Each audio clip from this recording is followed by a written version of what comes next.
Halo semuanya. Pada tampilan sebelumnya, kita sudah mengetahui apa itu teks eksposisi, bagaimana struktur dan kaidah kebahasaan teks eksposisi. Agar kalian lebih memahami materi tentang teks eksposisi, yuk simak baik-baik video analisis berikut ini. Video pertama, kita akan menyaksikan bagaimana contoh dari struktur teks eksposisi. Mari kita saksikan. Beragam kebudayaan khas setiap provinsi di Indonesia. Indonesia adalah negara kepulauan. Secara geografis, Indonesia terletak di antara benua Australia dan Asia, serta di antara Samudra Hindia dan Samudra Pasifik. Sementara secara astronomis, Indonesia berada di 6 derajat lintang utara sampai 11 derajat lintang selatan, dan 96 derajat bujur timur sampai 141 derajat bujur timur. Indonesia punya 2 musim, yaitu musim kemarau dan musim hujan. Negara kita ini disebut sebagai negara kepulauan karena terdiri dari banyak pulau. 5 pulau terbesar di Indonesia adalah Sumatera, Jawa, Kalimantan, Sulawesi, dan Papua. Indonesia dibagi menjadi beberapa provinsi dari Sabang sampai Merauke. Apakah teman-teman tahu ada berapa provinsi di Indonesia? Yap, ada 34 provinsi. Dari 34 provinsi itu, Indonesia punya banyak tempat yang penuh dengan keindahan alam dan sudah dikenal hingga ke luar negeri. Misalnya Danau Toba yang ada di Sumatera Utara. Danau ini terbentuk karena letusan besar gunung pada puluhan tahun lalu dan menjadi danau vulkanik paling besar di Asia Tenggara. Tak hanya itu, Indonesia juga terkenal dengan fauna yang beragam. Salah satunya adalah komodo. Kita bisa melihat hewan yang langka ini di Pulau Komodo, Nusa Tenggara Timur. Selain itu, masih banyak lagi keindahan alam dari Indonesia yang juga didukung dengan berbagai kebudayaan khas dari setiap daerah. Maka itu, bangsa Indonesia disebut sebagai bangsa yang majemuk karena terdiri dari banyak suku, adat, agama, dan bahasa daerah masing-masing. Setiap daerah di Indonesia punya budaya, adat, dan kebiasaan yang berbeda-beda. Hal ini bisa dipengaruhi oleh banyak hal, teman-teman. Salah satunya adalah kondisi geografis. Misalnya, setiap provinsi punya rumah adat, pakaian adat, tarian adat, dan lagu daerah masing-masing. Contohnya Bali yang punya tari kecak, Papua yang punya rumah adat bernama Honai, dan Jawa punya pakaian adat bernama kebaya. Ada lagi Kalimantan dengan rumah adatnya yang disebut Betang, Sulawesi yang dikenal dengan suku Bugisnya, dan lain-lain.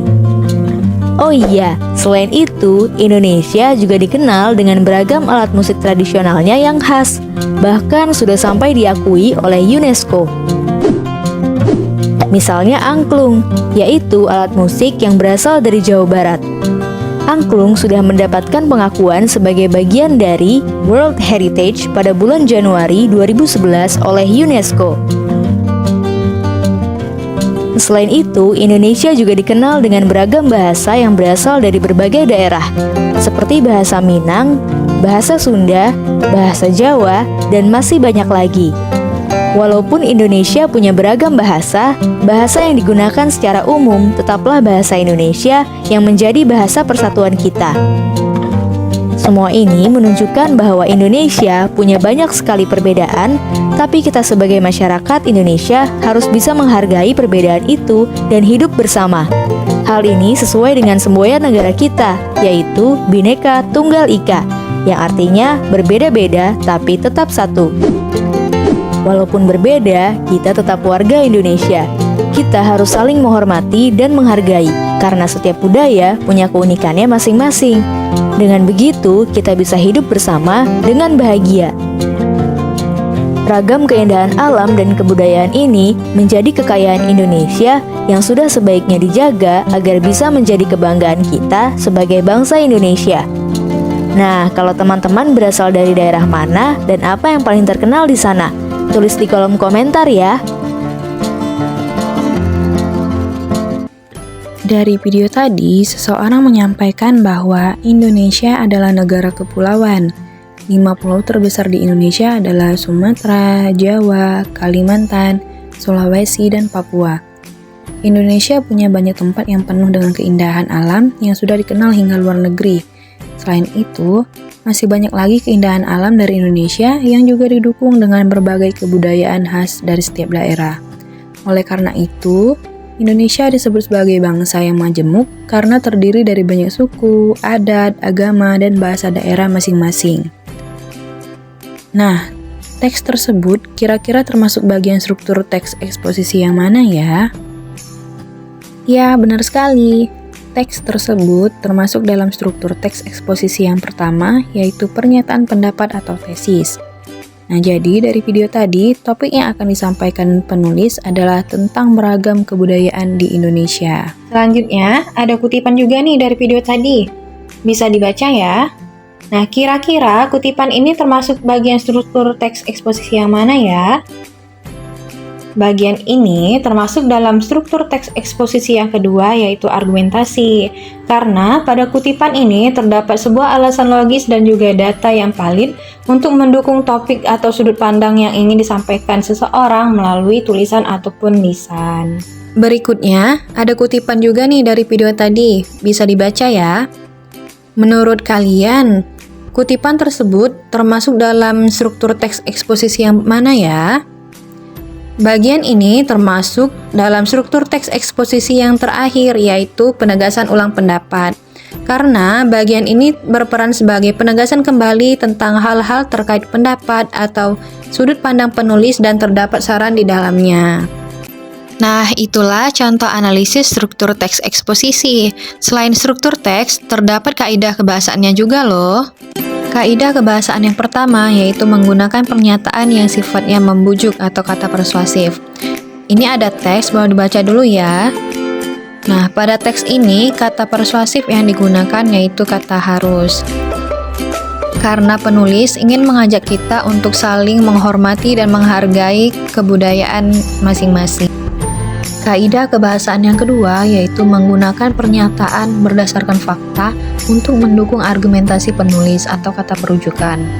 Bisa dibaca dulu ya teks tersebut. Nah, pada teks tersebut terdapat sebuah fakta atau data bahwa angklung sudah menjadi bagian dari World Heritage pada tahun 2011 oleh UNESCO. Kaidah kebahasaan yang ketiga yaitu menggunakan pernyataan yang bersifat mengomentari atau menilai. Bisa dibaca dulu ya kutipan di atas. Nah, pada kutipan tersebut, penulis menilai bahwa jika kita terus dihancurkan oleh tipu daya, maka mimpi yang besar yang kita harapkan akan hilang dan orang lain yang akan lebih sukses. Berikutnya yaitu menggunakan istilah teknis yang berkaitan dengan topik yang dibahas penulis. Bisa dibaca dulu ya teks di atas. Pada teks tersebut membahas tentang beragam kebudayaan Indonesia. Maka, istilah teknis yang sering muncul seperti kata tarian adat, bahasa atau lagu daerah, pakaian adat, dan sebagainya. Berikutnya yaitu menggunakan kata penghubung atau konjungsi. Bisa dibaca dulu ya teks di atas. Nah, pada teks tersebut, konjungsi yang digunakan konjungsi sebab yaitu karena. Kaidah kebahasan yang terakhir yaitu menggunakan kata kerja mental. Bisa dibaca dulu ya teks di atas. Nah, pada teks tersebut terdapat kata kerja mental seperti kata menghargai dan menghormati. Itulah contoh dari analisis struktur dan kaidah kebahasaan teks eksposisi. Semoga bisa dipahami dan sampai jumpa.